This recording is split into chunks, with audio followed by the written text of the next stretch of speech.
Bienvenue dans votre émission Nzela Amassano. Mon comme émission, tu beta masolo ya ba sportif na biso, batu balingaka sport, sport roi, tout le discipline sport.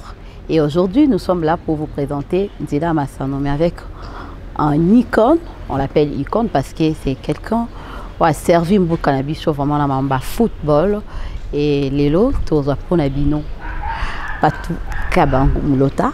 Dans Bétabiso Massolone, début n'est tilelo au centre de santé loi le coupo tout cela Massolone et puis projet d'avenir naé ouais Bétabiso vraiment étalé déni à omona sous shit naé parce que bah les arana souka et comme à un moment donné il faut arrêter mais après ça un projet naé en direct l'émission Nabino Nzela Amassano. Et voilà, bienvenue dans votre émission Nzela Amassano. Tu as annoncé Bino déjà. Notre invité de marque, Patou Kabangu Mulota. Alors, bienvenue et bonjour Patou Kabangu. Bonjour. Boni. Ouais, ça va. Qui m'est là? Tranquille, tranquille. Léo Toyambio na plateau na biso Nzela Amassano, Bétabiso Masolo et à Massano. Ndongo banda tilelo. Bon, Nzela Amassano, il fallait qu'on ait les cas depuis Calamé. On va contrater mon Esvaki. Vraiment. Mais ça a été obligé de faire les cas pour. Sur les Nzela Amassano, tu les classes. En tout cas, vraiment, ils ont dit à Amassano.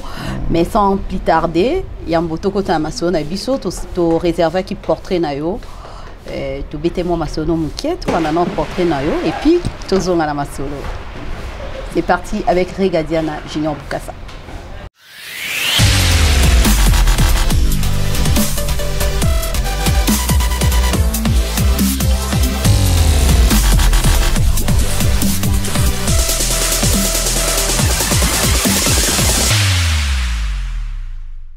Mulota Patou Kabangu moko ya babeti ndembo la bopikiliki penza e République démocratique ya Congo a mojalina yango ye abotami oyo ngumba mokonzi Kisasa mingi penza mokolo mwa tuku sato na yoko sanza ya zomi na ibale mobu monkoto yoko nkama libwa na tuku mwambe na mitano akobi kobeta ndembo ya lokola ya milieu de terrain pela moko attaquant kasi ndembo liango penza bandi yango mobu monkoto yibale na minei obena tout puissant Mazembe ya Anglebert simane ngwa kendeki na équipe ya Saint-Éloi Lupopo mobu monkoto yibale na mitano kino koto yibale na sambo azalaki wana na sanga balende alekaki pe lokola kuno esika mobu monkoto yibale tuku na sambo koto yibale zomi na isato azalaki pe na tout puissant Mazembe ya Anglebert kasi ya kosimbe moja lite mobu monkoto yibale na zomi na yibale alekaki pe lokola oyoko bikipi ekolo Belgique na Anderlecht mwana mboka ya botami na baboti be bango banso ba Congolais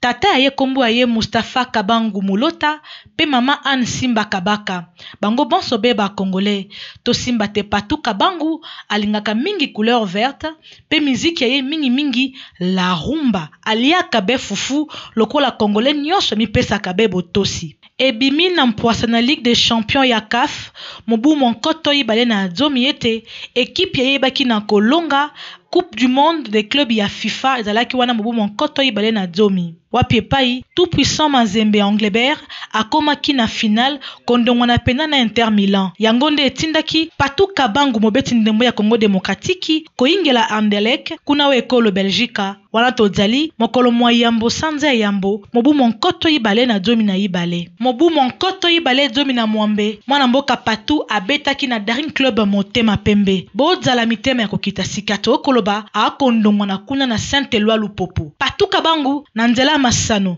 beti mbui.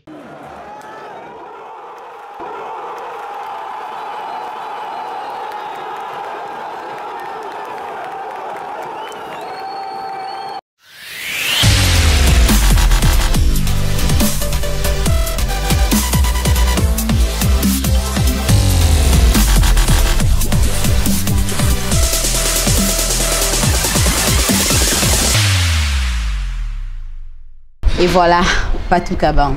Na portrait nayo, Tolobi, date de naissance nayo, le 31 décembre d'une certaine année. Vraiment, et bah, parcours nous amoulaï, hein. Mais naïbi qui na portrait nayo, surtout Diongo Nyon, surtout Patou Kinshasa, Lubumbashi, Belgique, Qatar. Parcours nous amoulaï. Bitano ebandeli no ezaki na ndeni. Obanda bale kwa bana nyonso. Ouais, parcours ya mulai, bandi bale lokwa bana nyonso, biso to ba jouer ko to botamaki na njili to ki parce que batali mbele. Na bandi bale na batunso ba yebi na AS Trésor. Président Chamala. Président Chamala. Oui. Et puis avant président Chamala, une équipe de soins à quartier, à Saint-Télé. Le président Chamala, on sommes à Saint-Télé. Donc depuis Mouki, on sommes déjà à Saint-Télé, on s'est intrigué Trésor. Parce qu'à l'époque, il faut qu'on ait Trésor, il faut mettre avec Black T. Black T, oui. Oui. Les boissons sont à Trésor. Trésor, on a passé junior, 3e division, 2e division. On a été étape union, sur le Trésor. Oui. Et puis tu as na Kin City. Kin City, oui, histoire dans Kin City. Ouais, Kin City, on a été 2 saisons. Et puis après 2 saisons à Kin City, on a eu région de. Mais tu as commencé à Kin City parce que Kin City déjà comme un cours de grand. Au long de na Trésor comme na Kin City. Et à l'époque. Na Kin City déjà, il y a qui déjà nous encore le biwan, il y a qui vient na biso ming babeta na Trésor à Kala. Oui. Nde bakosa la Kin City basangisa na équipe mobo Vegos. Il y a président fait de Mokoko Watika biso personnel. Et puis biso to ngobeta na Kin City na onte poto ina ba miki. Oui. Pour ngana no va pas président Chamala. Na tiganda kuna biso. Ah d'accord. On va pas président comme le roi famille na koli kuna. Ah OK. Oui. Et puis na omo na kete ba masa mususu ba mokende équipe à stade. Yozaka na première division, na première division. Ande jo mo na auto décider na okende test dans les stars. Ok. L'équipe a par exemple parti au Biscot en Obeta. En Obeta les stars oui, pas Biscot. Na ok les stars on a sala succès na terrain les stars au Saranate. Oui, les stars bana bandal. Sikoyo présent secrétaire de mon sec nobis atala entraînement qu'on a ça dans les stars. Pour bien gagner joueur à Trésor. Il y a joueur à secrétaire Kin City. Ba 500 ba joueur à Trésor. Il y a Bengi Chamala. Yo za ba joueur makaso bo pesa biso. Abijouer nini amoni mwana wana mkiona patua wana lemba suka kangilemba pour les stars de bête dans le stade. Oh oui.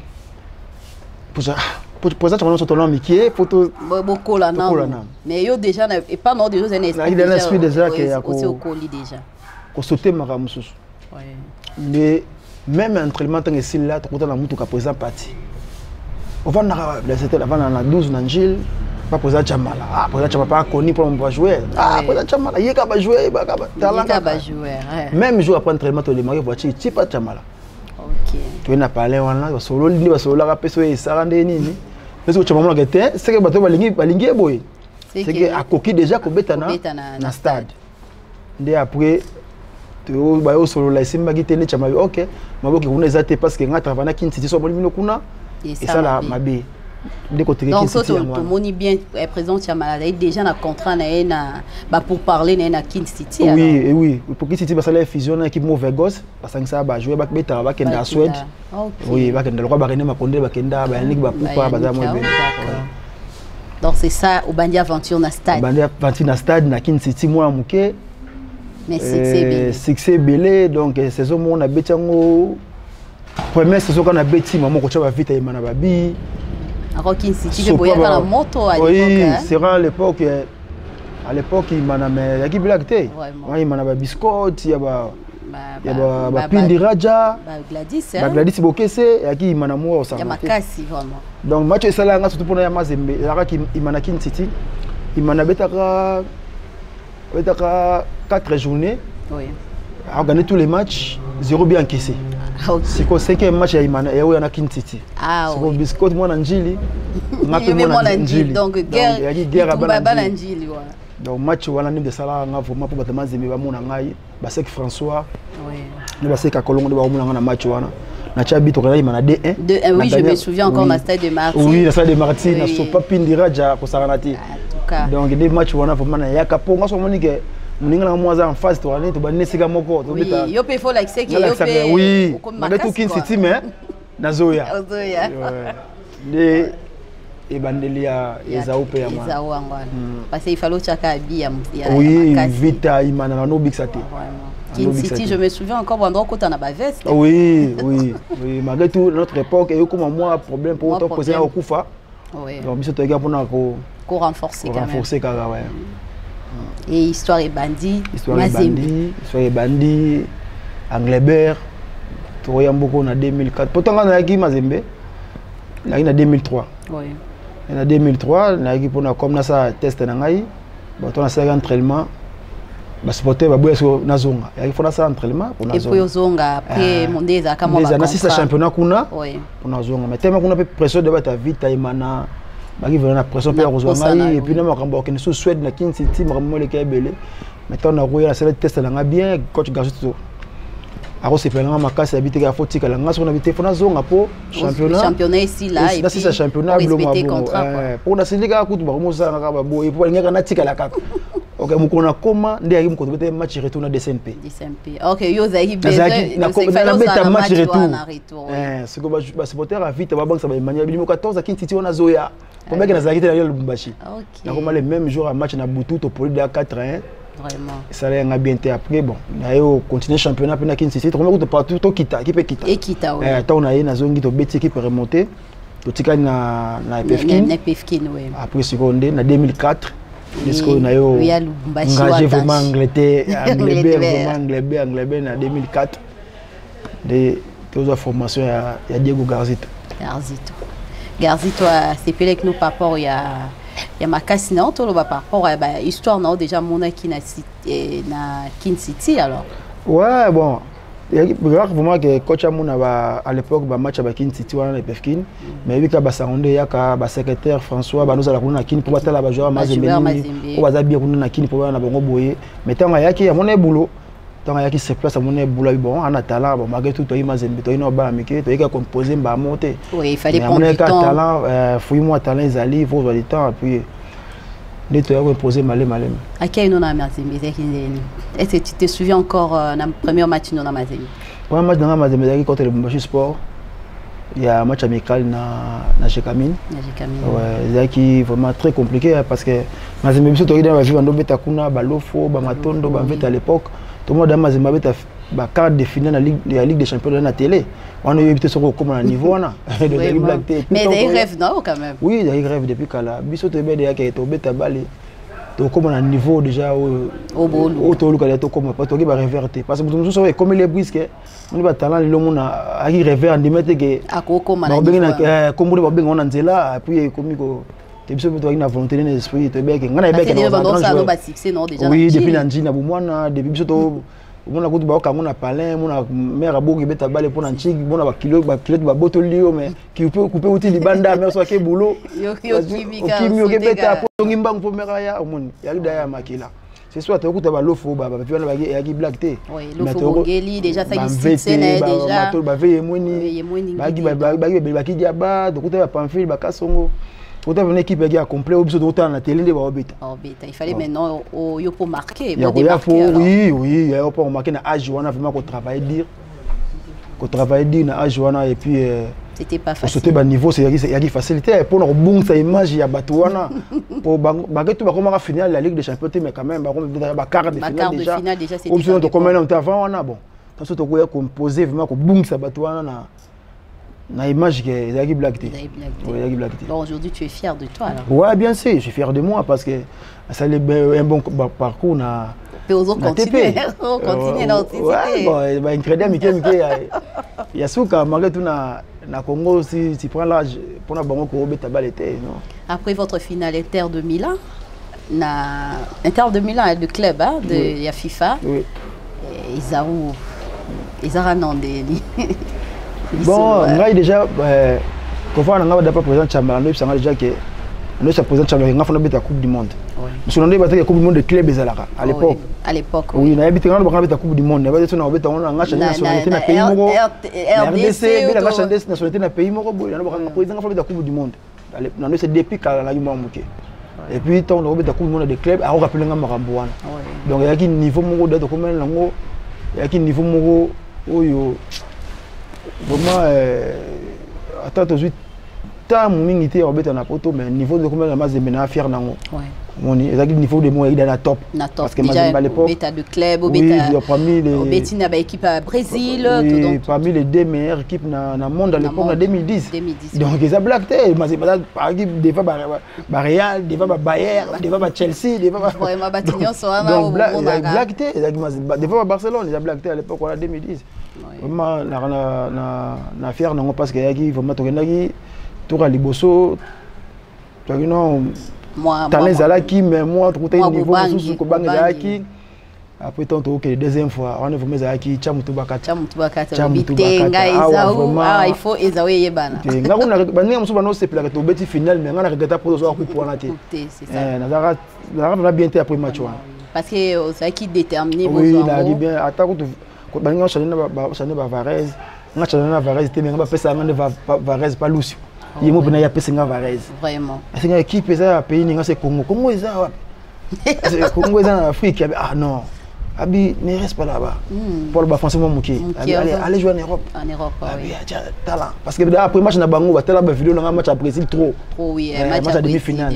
Ba tala mingi ba vidéo na parce que c'était un grand match, ça là match à Makassi alors. C'est un qui est en Europe, pas Congo c'est quoi qui est en Europe.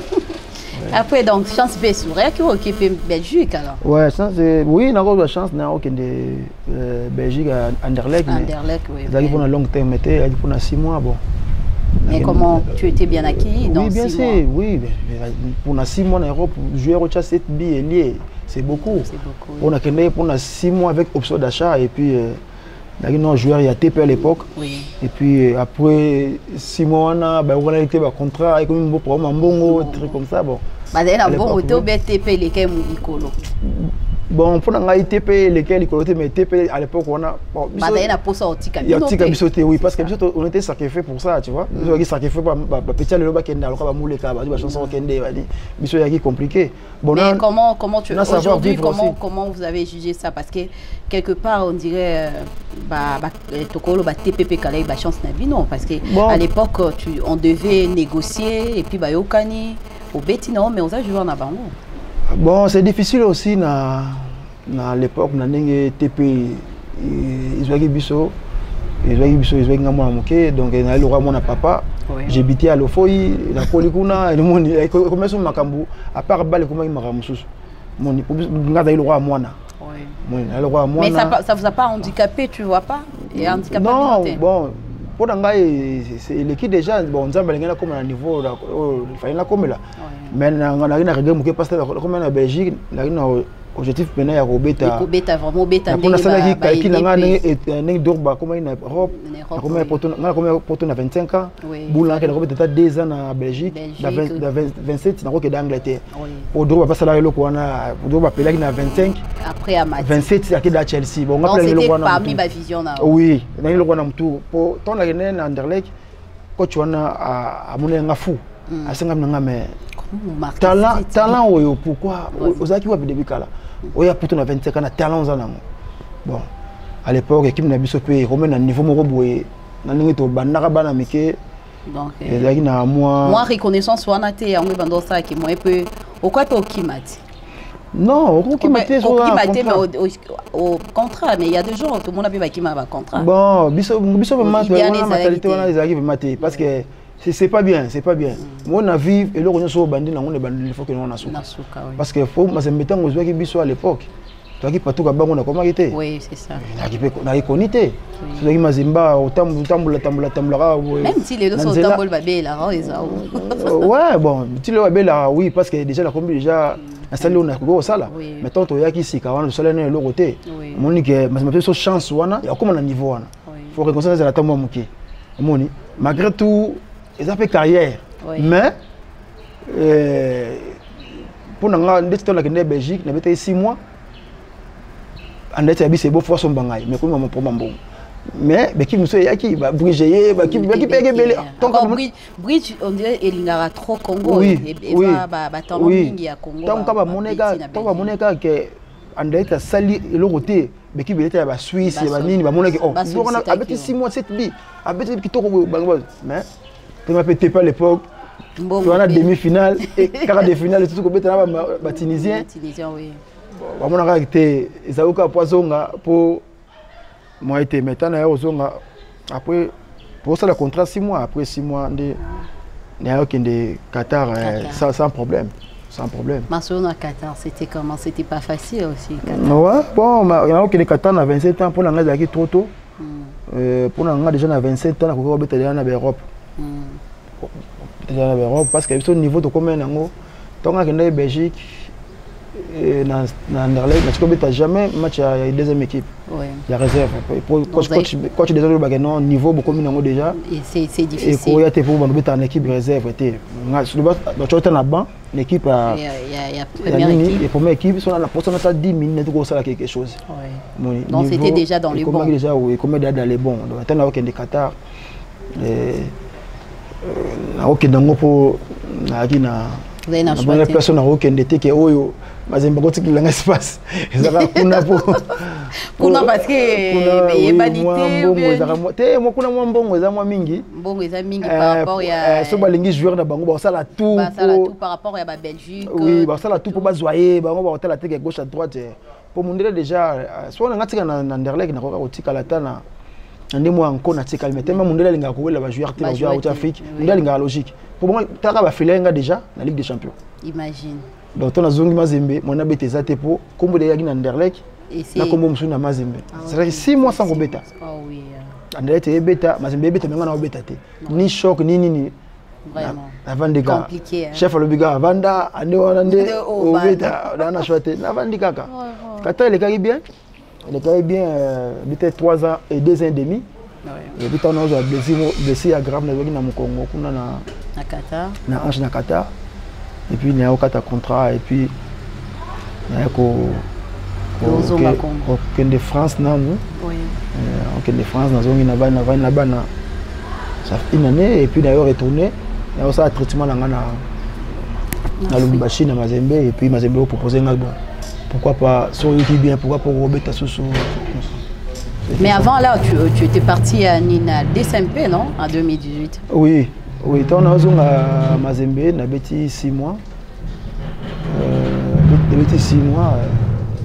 Dans 6 mois aussi, là, après, on a aucun des DCNP. À l'époque, président Moïse Azaki a été à Libanda à l'époque. À Libanda, oui, à l'époque.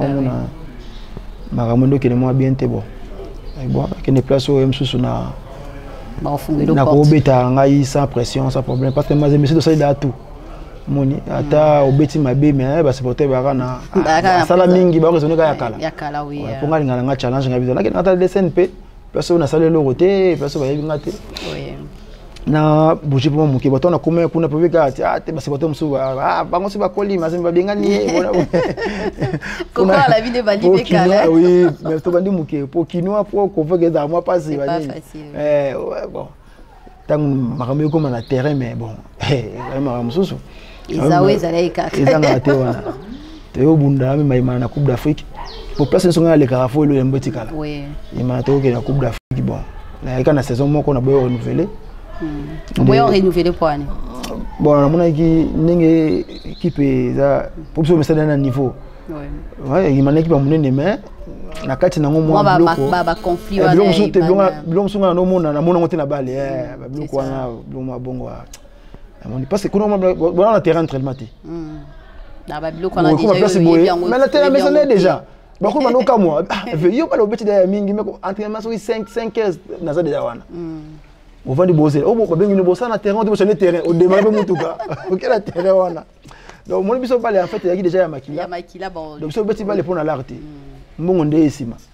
Pour appeler le homme que moi mon kazwa ba devika ba prendre comment la chaîne wana on va prendre avec ta balle donc personne ne calcule mbongo na mutu monsieur qui bongo monsieur qui non ndembo wana yasima donc yaki ya makila puis par contre ngeli kabena imana to 14e imagine pas parti to kuma 3e place de monter ça de Coupe d'Afrique ati bona Coupe d'Afrique na yo longwa pe bon ça bien on a mazembe les Malais na on a mazembe sous les belé en attendant tout ça moment fort na biso to mona Patuka Bango Ezao avant to beta maso ya Lipofo to beta non Ezao to landi.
Ezaou. Si tu es un contrat dans le pour ma sonne est belé surtout tu bando beta tu aussi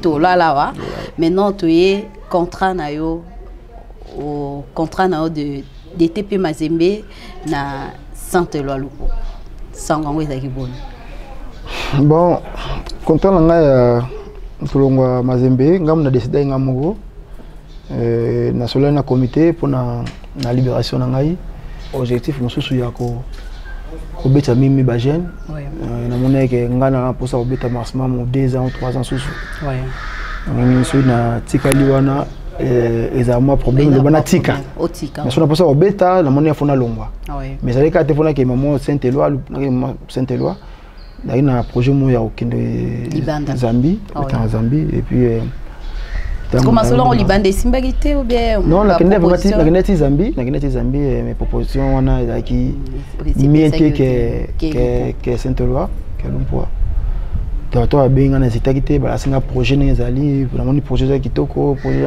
ya bien et puis pour Mazembe c'est dernier soir quoi équipe na biso ça lui m'a bébélé mon na la vie ko forcer mingi makamna vie ya mabe moni so c'est d'abord bébé bandimi mais so forcer car forcer c'est pas bien aussi au baby ça c'est pas bien aussi au baby ça moni c'est bien so moni ko ozala ka wana tika ça makamu so so moni ko beta il faut continuer beta o que beta place mususu ya on ça là bon oui ngasa bon parce que na moni parce que vende mingi kimukolo okoli est-ce que okoli koleka ba Ibrahimovic bon comme les arana Congo tout le monde ba Alves wana zongi Barcelone en même temps na H na ngale ngasa na kaka 3 ans mobimba imaginez en équipe nationale à Brésil Alves zongi obeta bon ba les ans oui ba les ans on kete ko za mukolo ba les performance so za mwana muke quand même zala performance Mbappé ba msuto o mona ko yo za mwana muke na mungu mais nambangwa pamba na balle zo ko kimate non c'est pas ça. Mais bah jeune c'est bon il faut cadrer bango ba ya ba comme na niveau sur comment qui mais ni ça la discipline ni ça l'itilo mais tenir toujours endurance là tout le monde on a Saint-Éloi Lupopo aux marqué 5 buts déjà donc c'est bon na championnat par rapport des bandos ben ça wa coli mais tout le monde ezani non bon ils ont pas travail et puis en plus ils ont moni bino sur ba journaliste peu boye da batouté moni ba journaliste au Congo ba rappelé ma formation à bien té nga va enseigner à Lupopo na tara émission mo boye journaliste mo na bosani comme na bon na ibité so pourtant on a été pour on a fait comme on a été oui alors ma bien pour na ngai abi mais comment Lupopo ça transfert le roi patuka bango na Mazembe abeta même pas match moko et Mazembe batie ba match ya mbimba akoka ko beta té. Comment vous ça là bon OK la neta suivi te na Mazembe année pas on ngana bana lo Mazembe atika ata na match mo tika o banda match ata même pas 15 minutes tika ozwa mais lui que Mazembe changa ba match ko beta te eza nini mabe eza lui pour ça il faut choix faut ba jeune joueur wa robeta oui ba jeune joueur oui et ça c'est bon mais ata la réalité oui ba to comme ça la réalité ba mona réalité ba beta na ba joueur nini oui beta na ba joueur wana ba kama finga bazoya ba pechola musu bazoya allez ba wana ba olunga Malé. Parce que l'équipe aura Mazembe, les équipes aura trophée. Les équipes ont été que pour na conformer les jeunes oui. Mais les supporters Mazembe exigeant. Oui. Moni. Bah exigence na bangi zaka bit. Oui, pour gagner trophée. Moni. Mais ça déjà que dans présent club déjà présent nous ça là derrière il aura bien préparé déjà Kaifa après. Mais attends, au moins que ils ont hier mais ils ont comme caractère. Donc ils ont pas ils ont attend, ils ont facilité parce que Mazembe na Afrique ils ont pas réel. Équipe minene. Donc mais ça na ba titre, mais ça na ba titre wana. Mais journaliste na tilo la lukaraye abanda malobana lobaka tana TV moko. Malheureusement mon a été pour. Ils ont serré na travail na eloko soza ya makila to banon bo mwana et puis on a choqué moni balle to beti mbongo 8 ozu ya. Mais to beta ngote ki poto zo mbongo.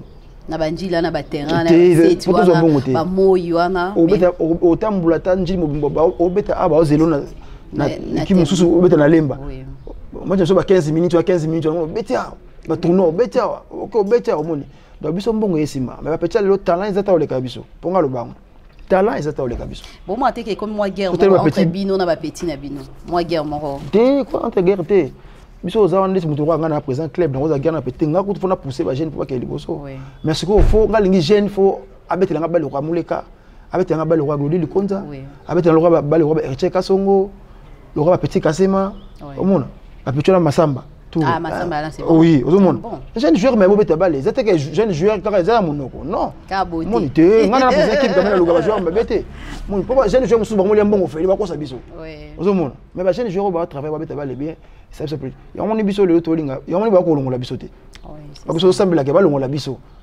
moni mais ba longo ndeni ozana na endurance ba biyo ko beta tati 40 ans ah ti bon nga vraiment ko beta susu ako beta mais bakafu pe ba beta nazomona non dans 36 ans ok 37 na ko beta 2 ans susu mais ata coach le papa lo bango mais contrat nous a combien d'années ça a 2 saisons donc ne wanda na boulé pour pression madame Pelé qui on dit année asuka pour ba petit occupé dans famille quoi oui bon mais son carrière les ans on a makuba les ans on a makolo pourquoi pas oser bâtir carrière mais on ta pression l'équipe pression l'équipe na biso mais on saranate ata ba coach le papa lo bango babi au moins que partout que joueur musu à moi na muke mon magetu age na au moins que et puis on va que beta yo moso lingi mon ezaka sérieux na travail na volonté na esprit bon bit na nga eza lo ni na luka c'est ça ba projet d'avenir na lelo ozo kene déjà na fin carrière lelo patu to ebi ko za président et ben club ata to ezali comme bon baté on t'appelle président et il y a une équipe membre et pour benga président tu es président ozo encadrer déjà ba petit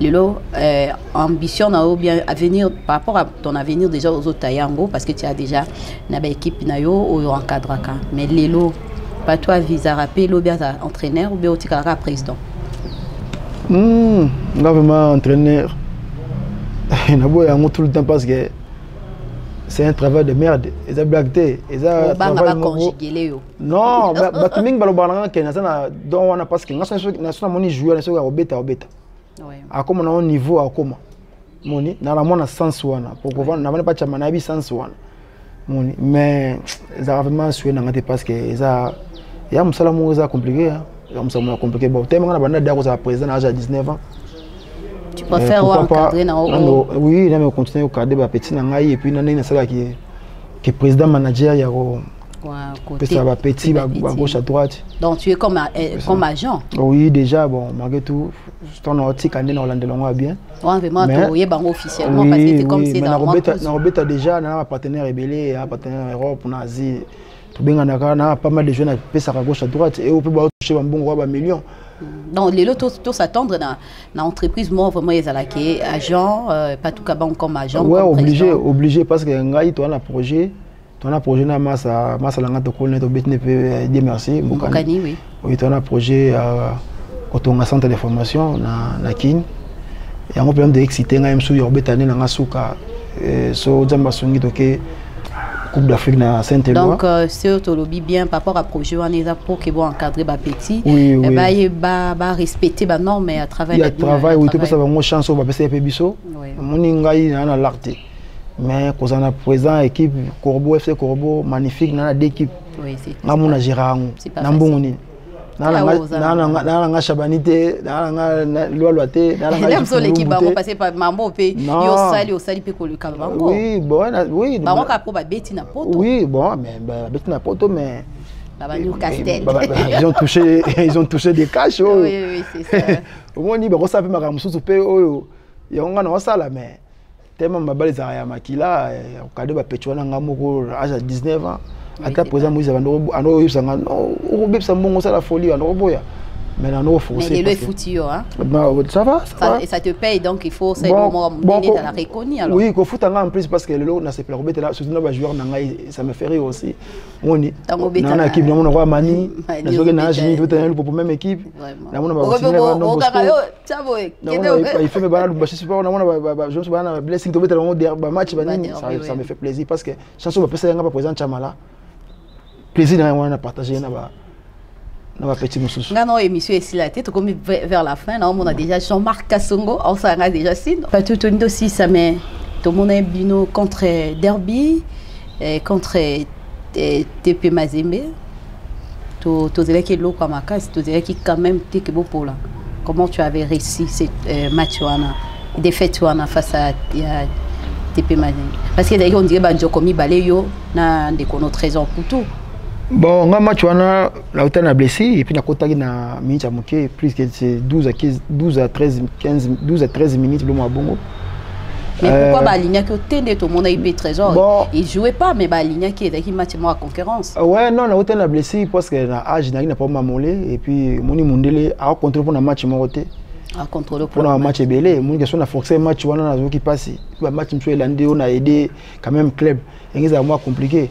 Moni pour ngana avec match wana ko beta na biso on a kin et c'est difficile pour nous gagner. Pour ngana avec ko beta on a Lubumbashi. Difficile pour nous gagner parce qu'on est dans une zone neutre. Ouais non na banda na foot na jamuke na yebi pourquoi le bon mais on a faut et là parmi ba question penza ba téléspectateurs ba beto tout na on peut jamais battre Mazembe na kin même ngata na Mazembe to wana ba 11-0 ba 11-0 ça gagner un match belé na yebi que pourquoi na lobi bon fait match avec Lubumbashi attends 13 minutes na kota ki wana quand na pesa passe à biguna ngi da makamsu ça fallait mettre mara malheureusement bon bah décider de parmi les grains depuis au côté oui parce que la ligne que match on beta makuna la ligne match oui régler nga makasa la ligne match beta makuna mais ça ou 2 minutes 3 minutes débit la vite c'était quoi la technique là non moi ba derby déjà ba katarango té faut dans la chance il y a côté na temps muké na derby à Mazembe maintenant on a joué chance au banda derby à vite c'est la grand joueur mingi ba lobela ça ba derby et puis déjà vite à la couleur vraiment son amour est vraiment compliqué. Donc il faut garantir et puis Kin City donc et ça va monter mal. La Guinée imana chaki bon soubi. Donc toi sur la monnaie bon on a avec Libyen c'est rolling on a avec Libyen toi à Imani ou bien ni pocha ka vite. Non banga on se va bien na Imani on a bête na Imani. Pour bagi la fin carrière na ngabla tiga bali pour bête na Imani. Et c'est que plaisir na on a sali. Ouais. On a ça. Voilà. Et voilà, émission épisode on a secrètement beau et surtout aussi c'est na fin émission. Il faut au célèbre moi spectacle non non ça là. Tant que tu as habillé. Spectacle. Ah bah on se plaît bien c'est des belles. Et ça où ça là le mot beau tiens ka. Mais tu n'as pas dit un mot pour ton président Kiaboula, Jacques Kiaboula. Au lobby monté pour naé. Pour tout une question na été. Na tout une question na tout une question le propos. Tiens, tout une question le propos ya comment boni bon to bandé question chef nanga dana a opesa nga ba minute. Qui a relation nayo personnellement avec Jacques Kiaboula Katoué en tant que président na bino ya club façon ba yamba kyo ezaki ndeni. Ouais ba yamba bien parce que nga chance au équipe mususu M.